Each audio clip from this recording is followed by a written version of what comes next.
The Mountain Democrat recently ran an article about our recall efforts to remove GOUSD board members Gerald Sirocco, Christina Karle, and Roy Boyd from office. If you missed the article, here is a QR code to read the story, and we posted a link in the comments. Here's what the article said about Christina and Roy.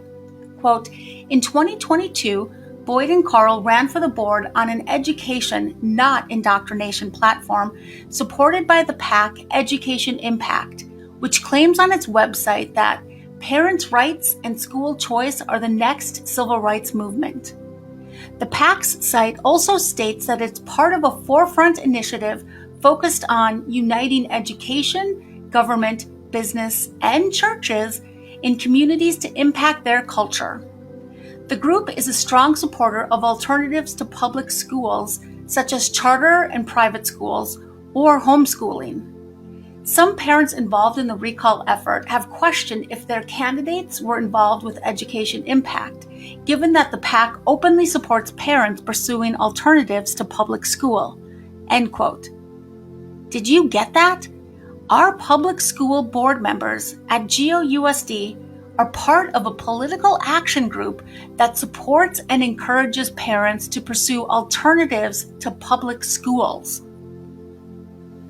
When our school board president, Gerald, was asked by the Mountain Democrat if board members were associated with Education Impact, he responded, quote, some board members are, yeah. They've gone to some meetings they put on because those meetings are done to inform parents on bad state policies that are currently being put into effect against families and parents' rights. It's just an education that they're seeking, learning about those laws, end quote. Gerald is, at best, misleading here, and at worst, flat out lying.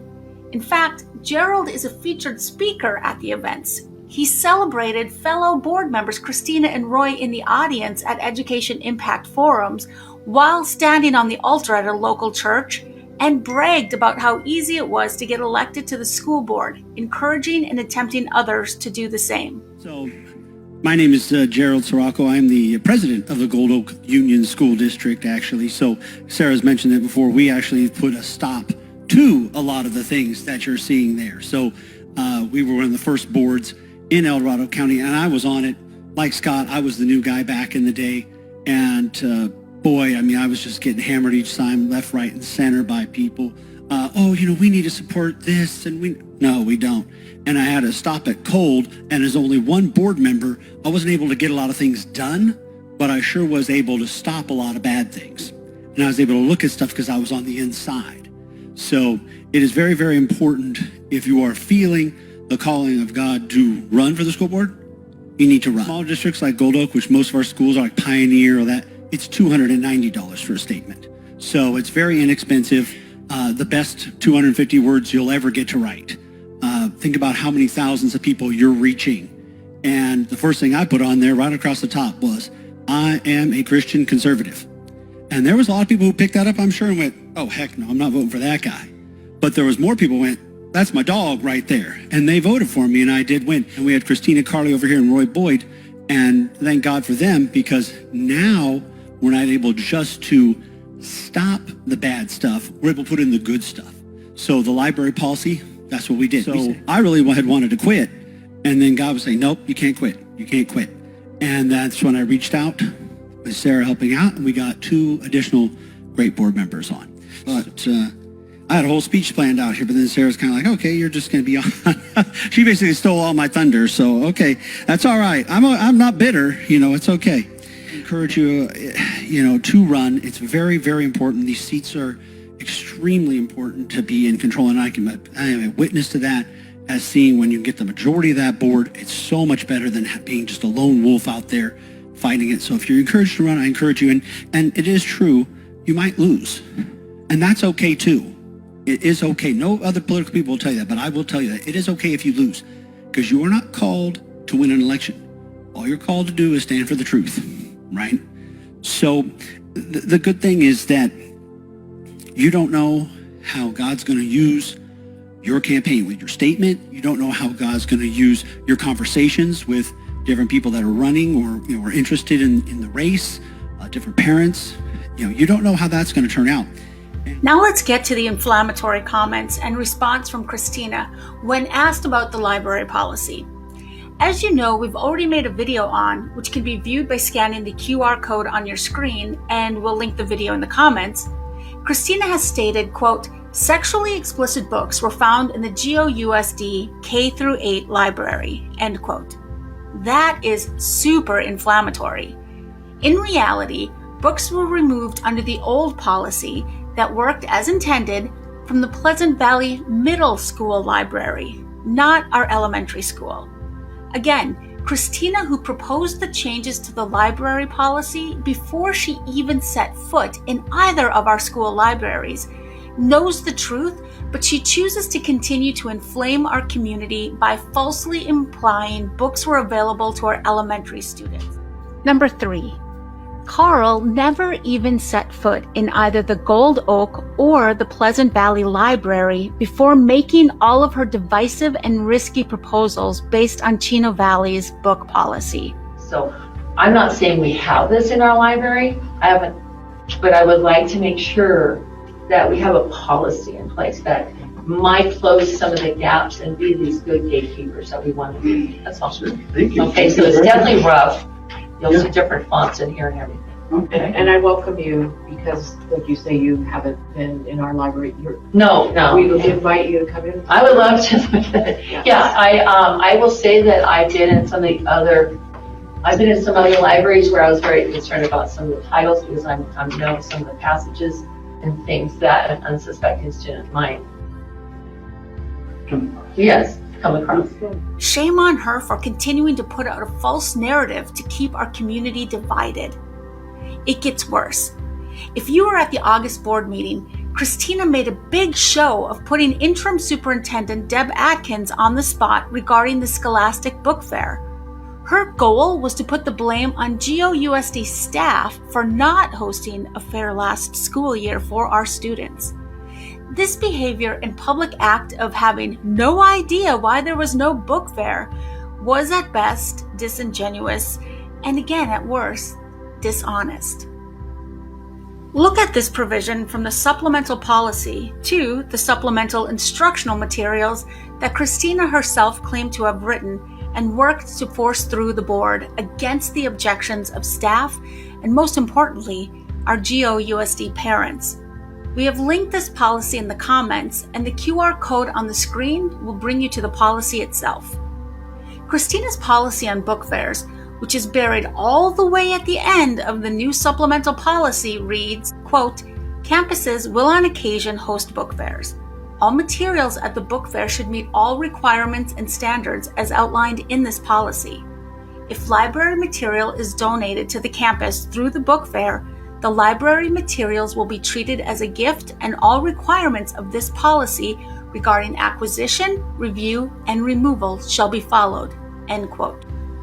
A simple Google search of Scholastic book fairs under attack yields articles from every corner and political persuasion on the internet. Here's an article from the website Baptist News Global, which states, quote, "Conservative activists, known for banning books in school libraries, now have set their sights on the Scholastic Book Fair. Scholastic is the world's largest publisher and distributor of children's books, and with the help of librarians and PTA volunteers, hosts 120,000 book fairs across the United States annually.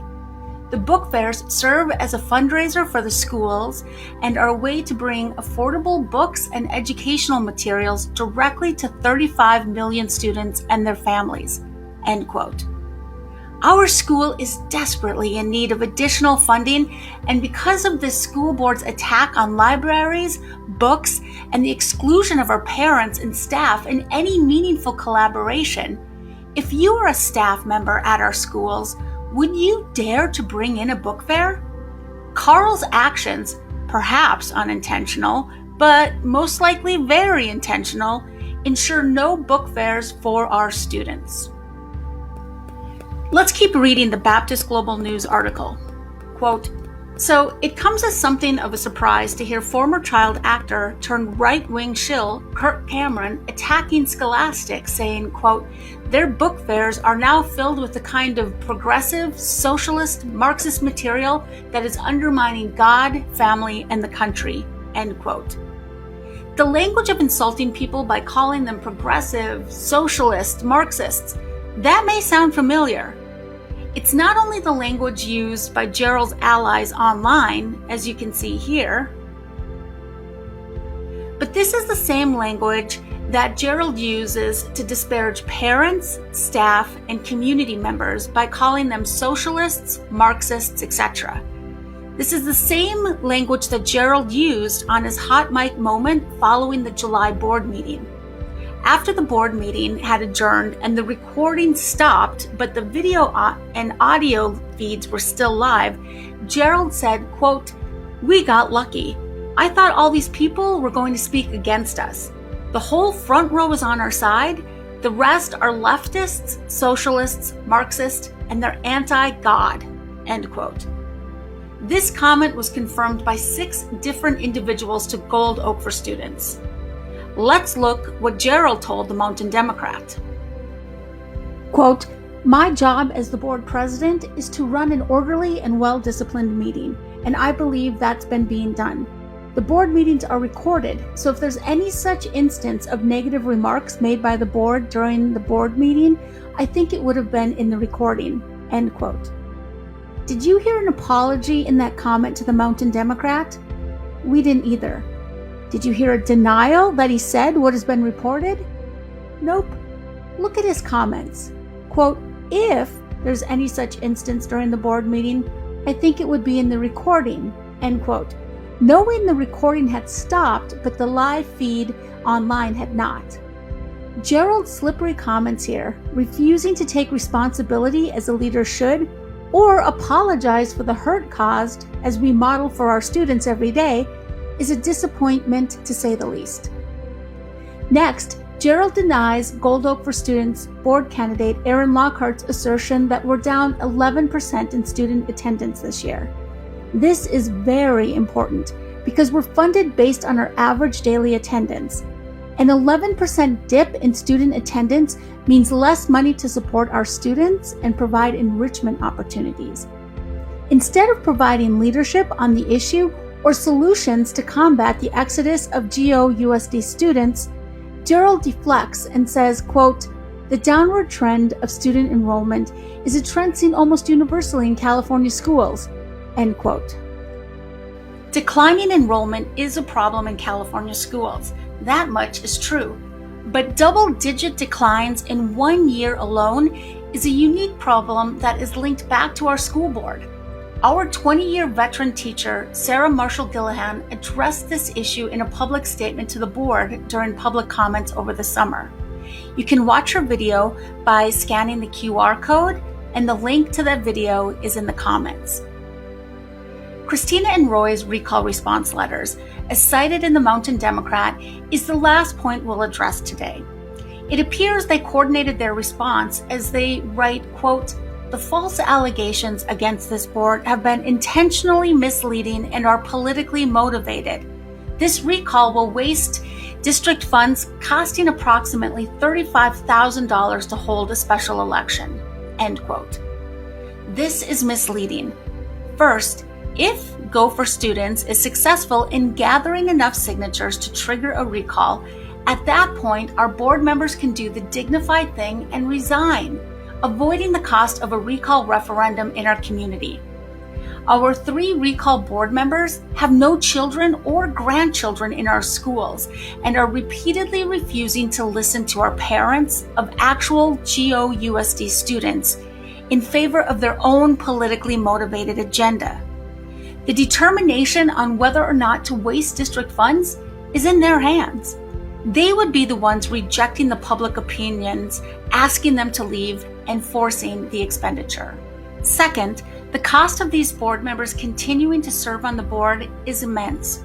Between the cost of recruiting, training, and trying to retain the best teachers, the massive losses of state money due to families leaving our district because of our school board decisions, the constant divisive behavior that rips the seams of our small school district apart, and yes, even the loss of revenue due to not having a book fair at school. All of these costs we bear as a district to keep Gerald, Roy, and Christina. And so we have to ask ourselves, will we be saving money in the long run by ousting these board members? We believe we will, and we will demonstrate that in a future video. For the latest education news for Gold Oak Union School District, follow us on Facebook at Gold Oak for Students.